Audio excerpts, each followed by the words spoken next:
did not miss you, but I did miss beating you every day on this show. Be honest. It's as simple as that. You're going to get bust up. Yeah, really? Yeah, I've been waiting on this. Been working on new material. I've been in the lab for a week. In the lab? Yes. Wow. Great new material, especially Needed for you. some vibranium. Hey, Jenny, how you doing today? I'm good. Hi, Jenny. How are you? Now let's get on with this. There you have it. Yeah. We have a lot to get to on today's show. A basketball Hall of Famer is criticizing LeBron's clutchness. What's new? Guessing Skip may have a few thoughts on that. And what is next for Colin Kaepernick? But hey, let's start with the All-Star game. Team LeBron took on Team Giannis in last night's showcase of the best in the NBA. Team Giannis was up by as many as 20 behind 38 points from their captain, but they would lose the lead in the third quarter. LeBron had 19 points, including an alley-oop from his best friend, Dwayne Wade, and Kevin Durant had 31 points and went on to win his second MVP award in the win.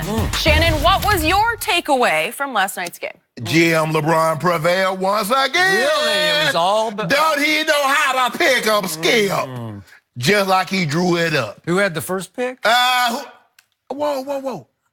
They set the rules up. Said if you're the leading vote getter, not only will you be a captain of your conference, you also receive the first pick. So it was just a popularity Don't contest. do that, Skip. That's unnecessary right now. Yeah. Hold on, first of all, why are you talking?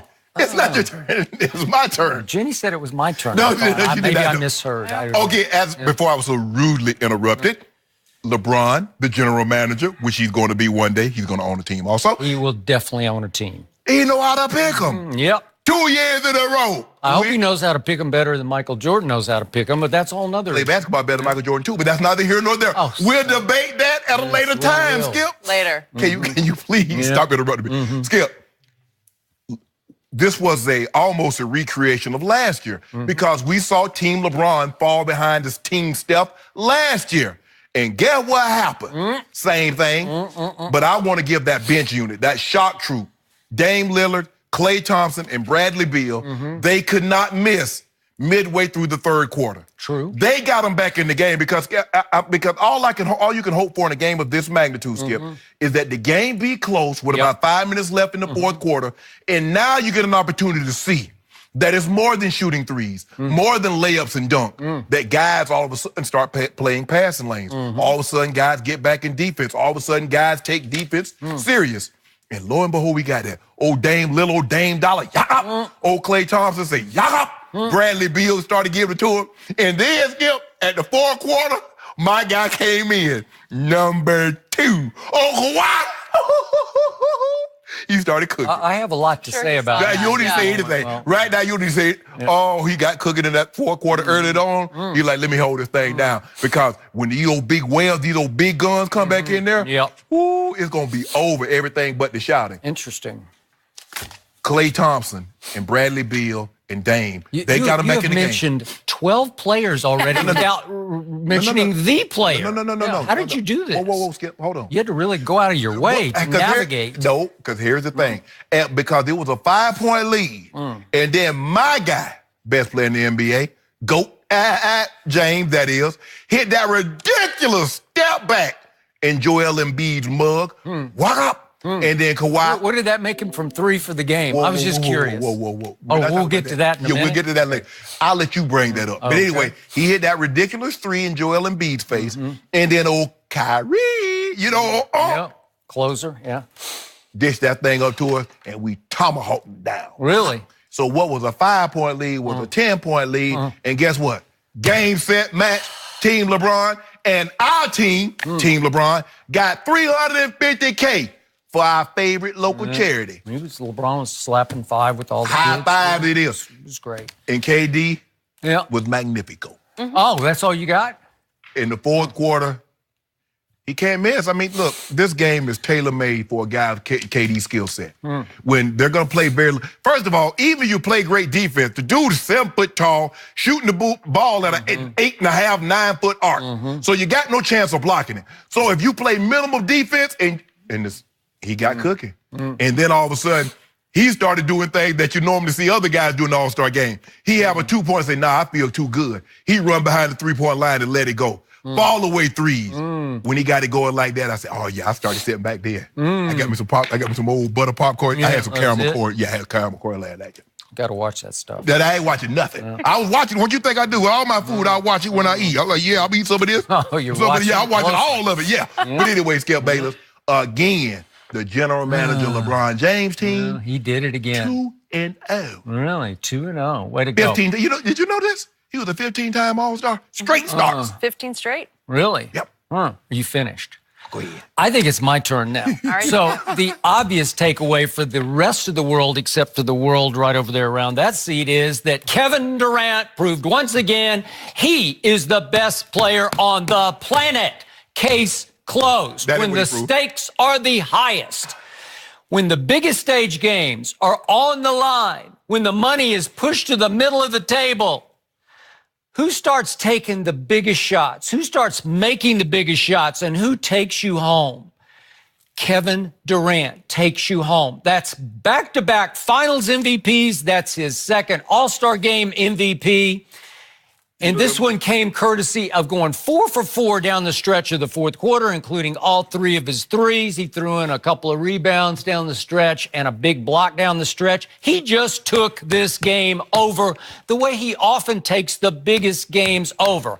And Kevin Durant once again backed up that preseason NBA.com GM poll. Remember that one, the survey? Yeah. Which asked, which player would you want taking a shot with the game on the line? And the GMs, 40% of them said Kevin Durant. 17% said LeBron James. By the way, LeBron, just to note, went 1 for 8 from 3 last night. So Kevin went 3 for 3 in the fourth quarter. Let's see, 1 for 8. I give you the fact, you know what? It took guts for him to shoot that late 3 over Joel Embiid. It was contested because LeBron, who has the highest IQ in basketball, knew full well what he was risking. He was risking going 0 for 8. And he said, let me make this one. He shot it with conviction. He shot it with guts.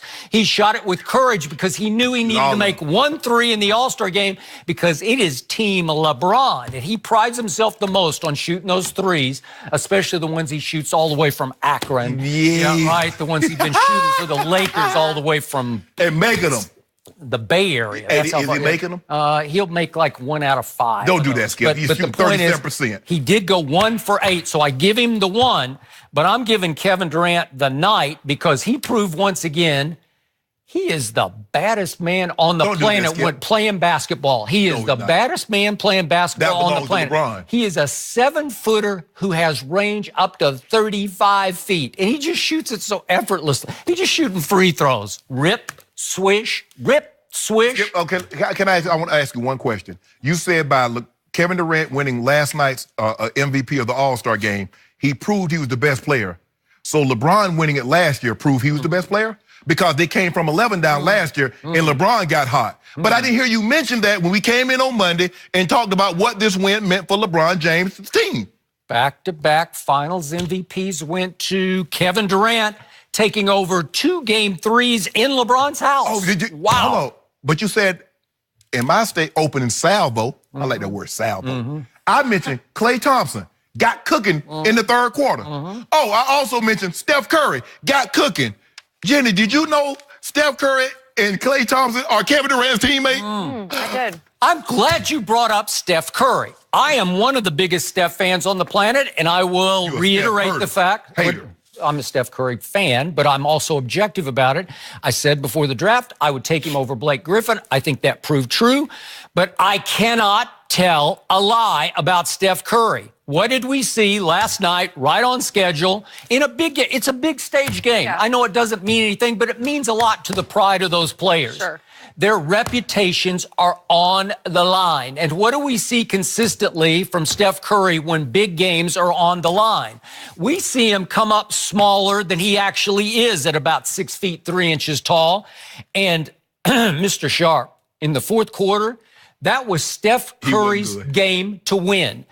Was he not the hometown product, the Charlotte product? Was he not the guy who had the game in the palm of his hand? Had he not made 2 or 3 of the Sports Center highlight plays in that game up to that point? And then what happened in the fourth quarter? Right on schedule. What happened in the fourth is what happened when the Golden State Warriors collapsed much to my regret, because it was much to the James Cavaliers, who came from 3-1 down because Steph Curry disappeared in games 5, 6, and 7 of the 2016 NBA Finals. In those finals, in games 5, 6, and 7, he had 7 assists to 12 turnovers over those last 3 games. And do you remember what happened in game 7 in his house? He shot 6 of 19, 4 of 14 from 3. And in the fourth quarter, he went 1 for 6 from the field and 1 for 5 from 3. That was the first indication that I said, that guy, we're going to talk about this a little bit, he doesn't have the clutch gene. Well, he is really good, but he isn't clutch. Even though, Skip, he didn't shoot the ball particularly well in that series, and he definitely didn't shoot the ball well in Game 7, I think that game will be remembered for the behind-the-back pass that he threw that went out of bounds to Klay Thompson. I think it hit in about the 7th row. Right? And I think that's what he's going to be remembered for. And Skip, look,